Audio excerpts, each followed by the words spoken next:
Sushi and Sleep, world's oldest person offers tips for a long life. Seeking advice on how to live a long time, you could do a lot worse than Misao Okawa. The Japanese woman will celebrate her 116th birthday on Wednesday.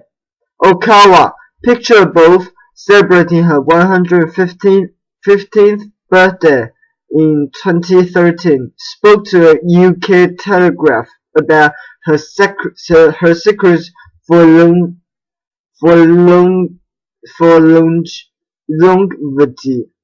Those helping for an obscure secret trick always jump on one foot at exactly 3:43 a.m. while playing the banjo are in for disappointment. Okawa attributes her incredible lifespan to getting plenty of sleep, eating well, and taking a nap as needed.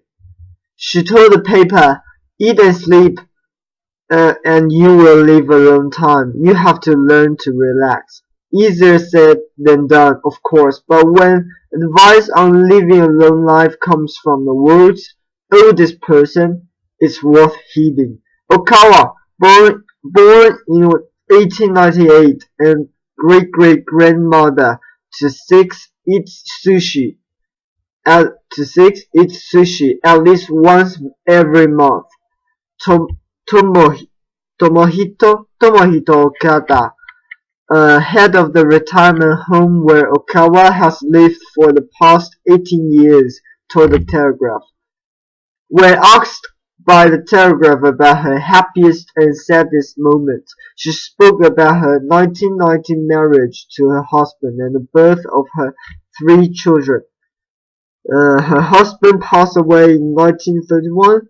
Her surviving children are 94 and 92, according to the Telegraph. Okawa became the world's oldest living person last year when the previous title holder, Jiroemon Kimura, passed away at the age of 116. Teen sues parents for cash. College tuition. Does she have a case?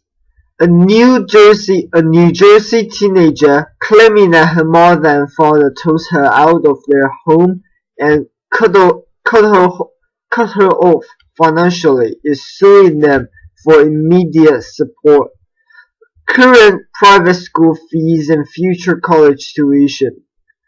The parents, meanwhile, said that daughter Rachel Canning, 18, moved out voluntarily after refusing to abide by their rules.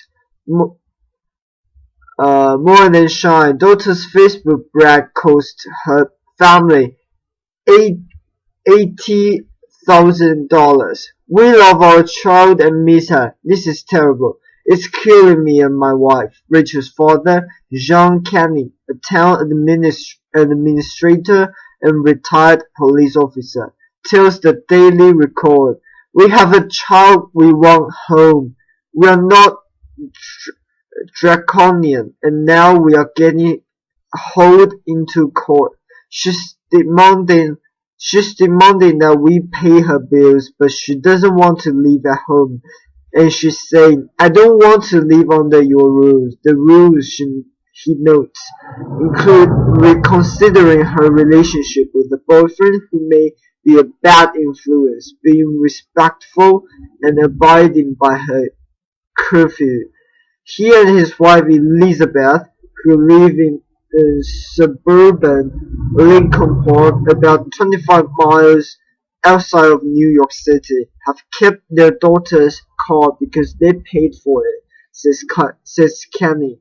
He admits that they did stop paying Rachel's tuition at private Morris Catholic High School. A hearing is scheduled to take place on Tuesday in the Morris County Superior Court. For months, Rachel, an now a student, cheerleader, and lacrosse player, has been living with the family of her best friend and classmate Jane Inglesino, whose father, attorney John Inglesino, is bankrolling Rachel's lawsuit. He's also requesting in the lawsuit that Kenneth reimburse him for legal fees, so far totaling $12,597, according to the paper. Rachel's attorney, Tanya Helfand, is not taking calls as she prepares for Tuesday hearing. Her office tells Yahoo Shine Rachel did not return a call from Yahoo Shine, and the Morris County Court was closed on Monday due to inclement weather, but the Daily Record reports that in the suit, Rachel alleges that her parents decided to cut her off from all support, both financially and emotionally. As of her 18th birthday, which was November 1st, her suit also demands the following of the Kennys: that they take care of an outstanding $5,306 Morris Catholic tuition bill, pay their daughter's current living and transportation expenses, and free up her existing college fund, as she's already been accepted to several universities. It's not unheard of for youngsters to take legal action against their parents for various offenses. From the pregnant Texas teen who sued her parents for allegedly pressuring her to get an abortion, to a pair of Illinois siblings in their 20s who sued their mom unsuccessfully for bad mothering. Even so, the Canning case is an extremely unusual one, according to experts in family law. That's because similar suits typically involve either a divorce situation with parents disagreeing on a child's financial support, or a fight for emancipation, in which a teen is declared financially independent from parents. This young woman is actually saying, I want a court to compel my parents to continue to support me financially. That's what's unique in this case. Mary Coogan, assistant director of the non-profit Advocates for Children of New Jersey, tells Yahoo Shine. So this young lady is in a unique situation because it does become very fact sensitive. There's really no law directly on point. What families in similar situations have done, in Coogan's experience, is to file for what's calling a family crisis petition, in which the court will try to mediate an agreeable outcome between the parents and their child. Taking the situation through would be a better route than a lawsuit. Kenneth Newman, a New York divorce mediator and psychologist with the Center for Mediation and Training, tells Yahoo Shine, we often use the legal system as a way to deal with disagreements when we should be using therapy or mediation, he says. Nothing in Rachel's case is extremely rare, and that he's not had a case like this in 30 years. With the most unique angle being that the parents are not in disagreement. Unfortunately for Rachel, Newman says, I don't think she has much of a case. This sounds like just another 18-year-old who got into a thing with her parents. 10 things France does better than anywhere else. Editor's note. This story is part of a series highlighting superlatives of countries around the world. Click here for pieces on Italy, the United States, Canada, Taiwan, India, and South Korea, and watch for upcoming installments featuring other countries. CNN. France is an impressive country, and nobody knows it better than the French. The country is surprisingly like the United States, which is taught a thing or two about liberté. In that you don't really ever need to leave.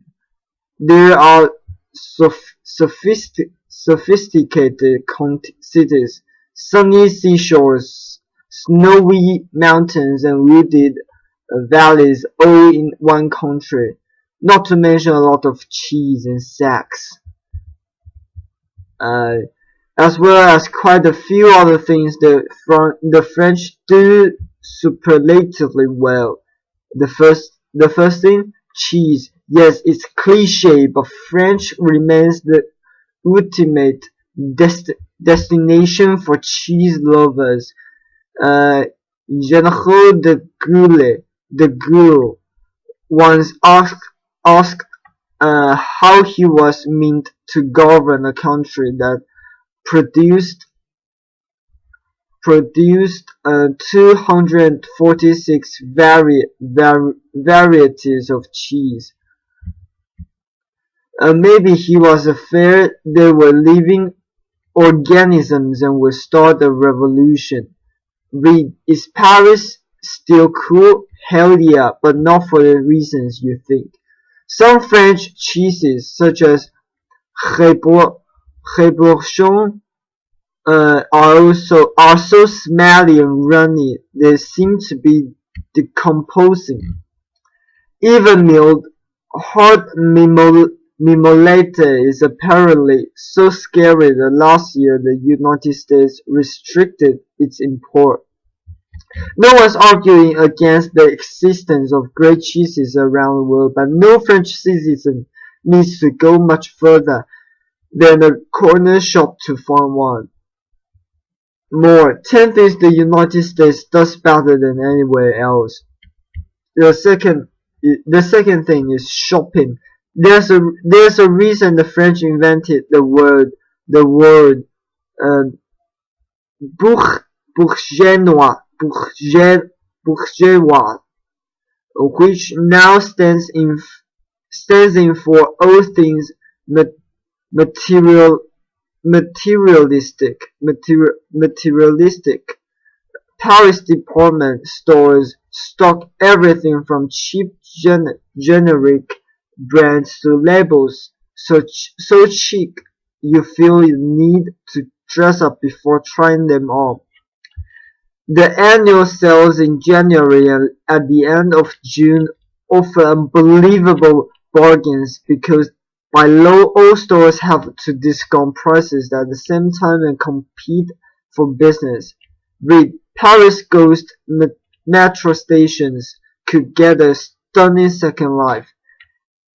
At the other end, the French have defended their small, often family-owned neighborhood stores, boulangeries, butcheries,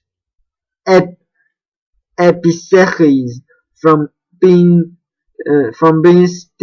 steamrolled by chains. The French also do quirky one-off boutiques, probably better than anyone else. The third thing, museums. Paris, of course, is home to perhaps the world's best-known museum, the Louvre. But French museum culture spread much wider afield. The Loire region has what is arguably the most beautiful collection of museums in the world.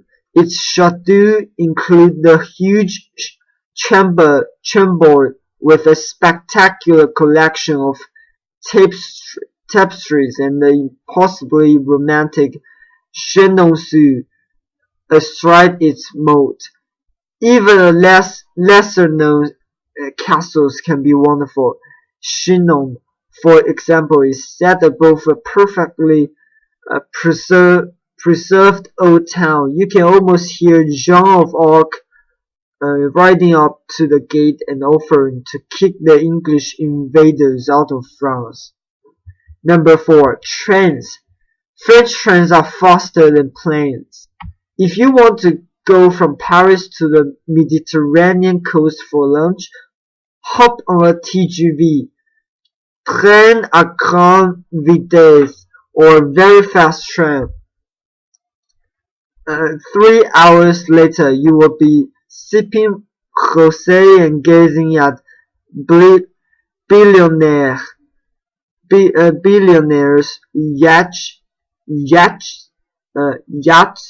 while the fleers are still putting in a claim for their lost luggage.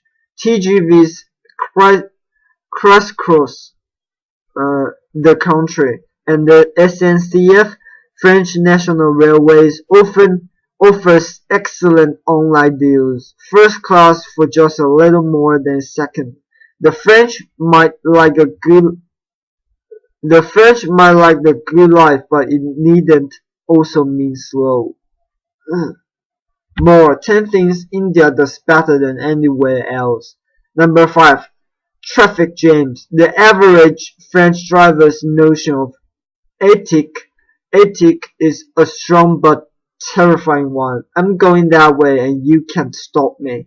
If going where he or she wants to means causing an accident or total gridlock, that's everyone else's fault. No, the unwillingness to acknowledge any other car on the roads. The supreme French belief in liberté incarnated in the automobile means that on every Saturday in summer and on national holidays, the whole country is transformed into a huge traffic jam as everyone drives to or from their vacation at exactly the same time. Number 6. Politeness. The French? Are they notoriously abrupt, especially Parisians, when addressing non-French speaking tourists? More accurately, the French have mastered the art of being impeccably polite and startling dismissive at the same time. When a posh maître précise, when a